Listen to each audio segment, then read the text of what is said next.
Estimados estudiantes, bienvenidos a este primer video lo que vamos a tratar es el teórico número 1 que pertenece a la unidad número 1 titulado El primer principio de la termodinámica. Termodinámica, ¿qué significa? Bueno, etimológicamente la palabra termo significa calor y dinámica, movimiento o fuerza. Es decir, que la termodinámica relaciona la energía térmica con la energía dinámica o la energía mecánica. Es una rama de la física experimental que estudia a nivel macroscópico las transformaciones de energía-calor en trabajo y trabajo en calor. ¿Cuál es el objetivo de esta unidad? Bueno, el objetivo es poder estudiar principios de la termodinámica, entre ellos la ley cero, el primer principio y el segundo principio, y aplicarlos a nuestro organismo humano. Nuestro organismo es un sistema ordenado y organizado que cumple estrictas y meticulosas leyes regidas por ecuaciones matemáticas. Entonces lo que vamos a hacer es analizar un modelo físico y después aplicar esas mismas leyes que utilizamos para describir ese modelo a nuestro cuerpo humano. El temario. Si ustedes me pueden seguir, se han podido imprimir o tienen el PDF que hemos adjuntado a este teórico, vamos a ver primero los conceptos importantes. A ver, el vocabulario que se utiliza en termodinámica es muy importante. Y después tres tipos de energías que vamos a estudiar. Energía interna, trabajo termodinámico y calor. Estos tres van a formar lo que es el primer principio de la termodinámica y luego vamos a ver sus aplicaciones en diferentes tipos de transformaciones. Bueno, comencemos. Primero, conceptos de sistema y entorno. Quizás esto ya lo hayan visto en el ingreso, en el cursado, pero vamos a repasarlo. ¿Qué es un sistema? Un sistema es una parte, una porción del universo que ha sido separada para que yo la pueda estudiar y analizar, que sea más simple analizar. Como decimos que está separada, esto quiere decir que hay un límite entre lo que es el sistema y el resto del universo, que es el entorno. A ese límite del sistema se le llama a veces pared, frontera, ¿bien? Y según las características de esa frontera o esa pared, uno puede clasificar al sistema en diferentes tipos. Un sistema aislado, sistema cerrado, sistema abierto. Entonces, primer indicativo que ustedes tienen que tener en cuenta, saber las diferencias entre estos tres. El sistema aislado es un sistema que por cómo está conformado esa frontera no permite intercambiar ni materia ni energía. Un sistema cerrado permite intercambiar energía pero no materia. Y un sistema abierto intercambiamos ambas cosas, materia y energía. Descripción del sistema termodinámico. Bueno, como dijimos, un sistema es una porción de la materia que va a experimentar una transformación, entonces yo la aíslo y la empiezo a estudiar. Veamos el gráfico que está ahí. En el gráfico tenemos una olla con una tapa y que en su interior contiene una porción de agua. Bueno, ¿cuál de todo esto es mi sistema? Bueno, yo delimito cuál es mi sistema y tengo que decir qué es lo que voy a estudiar. Entonces vamos a estudiar el agua. El sistema va a ser la porción de agua. ¿Cuál es el entorno? Bueno, el entorno sería todo el resto. Sería la misma olla, la tapa. Bien, eso pasa a ser el límite y el entorno es el resto. Bueno, ese límite, que es la olla más la tapa, es fundamental que uno sepa estos dos conceptos que vamos a analizar porque me van a permitir, según las características de ese límite, saber si ese sistema lo puedo clasificar como abierto, cerrado, aislado, ¿bien? Bueno, ese límite puede ser que esté dado por lo que se llama paredes diatérmicas y paredes adiabáticas. Otra cosa que llama la atención y que tienen que saber, ¿ven? Es una línea de alerta, la diferencia entre ambas. Paredes diatérmicas son paredes que son conductoras de calor. Por ejemplo, si la olla fuera de aluminio, de hierro, de cobre, ¿ven? Permiten este tipo de paredes que haya conductancia de calor. En cambio, las paredes adiabáticas son paredes que están hechas de materiales que tienen baja conductividad térmica, materiales que son aislantes, que puede ser la madera, el telgopor, también puede ser el vidrio, el acero inoxidable. Bien, son paredes que no permiten transportar calor, ni absorber calor, ni liberar calor. Bueno, de acuerdo a todo lo que hemos visto, vamos a proponer que este sistema tiene paredes diatérmicas y al tener una tapa no va a permitir transmitir materia. O sea, podemos transmitir energía, pero no materia. Entonces, ¿qué tipo de sistema es? Es un sistema cerrado. Bueno, el estado del sistema. Vamos a tener varios estados que va a tener mi sistema. Un estado inicial y un estado final. Para describir a mi estado inicial yo necesito tener ciertas magnitudes que puedo medir. Y a esas que puedo medir se le llaman variables del estado inicial. ¿Cuáles son? Bueno, volumen, presión y temperatura. Puedo decir que el volumen de agua que he colocado en esa olla es más o menos de medio litro, la presión es una atmósfera, es la presión atmosférica que nos rodea, y la temperatura, coloco un termómetro y mido que es 25 grados centígrados, más o menos la temperatura ambiente. A estas tres tipos de variables se llaman variables del estado, en este caso, inicial. Otros conceptos que tengo que saber la diferencia. Tengo que saber qué son variables de estado, qué es una función de estado, la diferencia entre ambas, y qué es una ecuación de estado. Bueno, las variables de estado son magnitudes, como decíamos recién, que describen un estado de un sistema termodinámico. Describen el estado inicial, luego que ha habido un proceso de transformación, el estado final.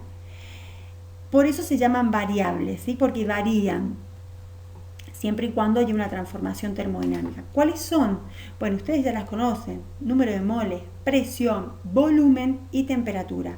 Si a estas magnitudes las unimos y las relacionamos entre sí, vamos a llegar a tener la ecuación de estado de los gases. ¿Bien? La ecuación de estado de los gases es P por volumen es igual a número de moles por R por T. Bueno, N, si decimos que N es un mol, R no es una variable de estado, sino es una constante, y ustedes ya las conocen. Es 0,082 litro atmósfera mol Kelvin, o en sistema internacional, esas unidades las llevamos al sistema internacional, es 8,31 joule sobre mol Kelvin. ¿Bien? Entonces, si mantenemos constante N y R, vamos a ver cómo estas variables de estado interactúan entre sí. Si yo mantengo la presión constante, en el estado inicial y el estado final la presión no varía.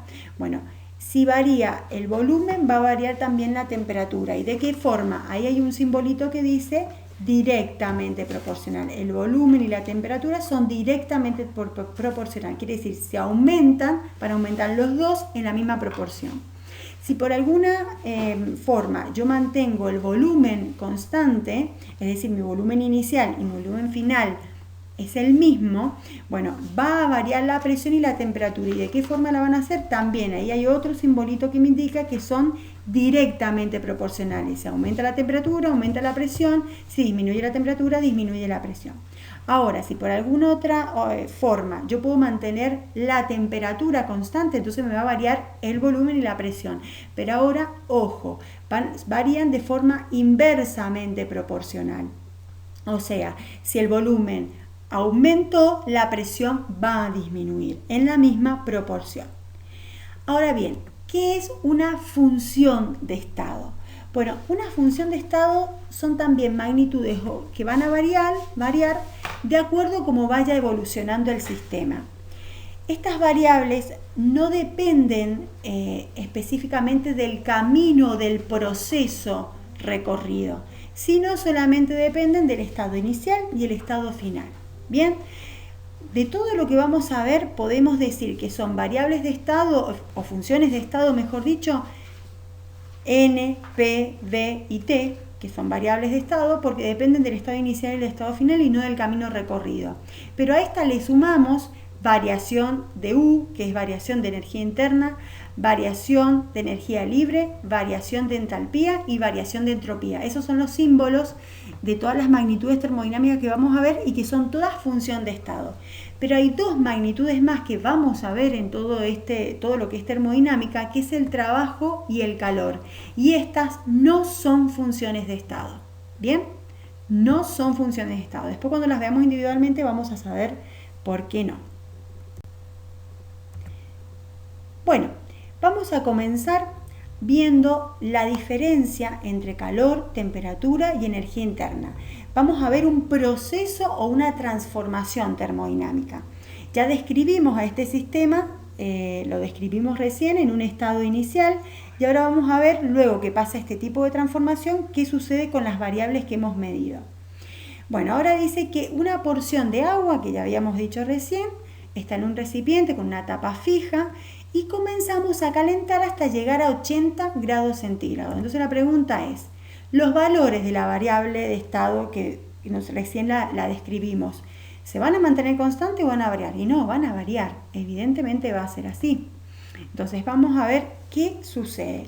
Ese calor que recibe del entorno va a hacer que mi sistema, en este caso la porción de agua, comience a aumentar la agitación de las moléculas que componen ese agua. Bien, van a empezar, porque se van a energizar con esta cantidad de calor, se van a empezar a movilizar entre sí, es más, algunas chocan, ¿sí? Chocan, rebotan, empiezan a separarse una molécula de la otra y uno va a observar que aumenta la temperatura hasta llegar a 80 grados centígrados. Entonces acá tenemos un concepto muy importante, el concepto de delta U, que es variación de energía interna, de temperatura y de calor. Bien, vamos a ver individualmente por separado para que las entendamos bien. Pero, como muestra ahí, antes de eso, vamos a describir cómo quedó mi sistema.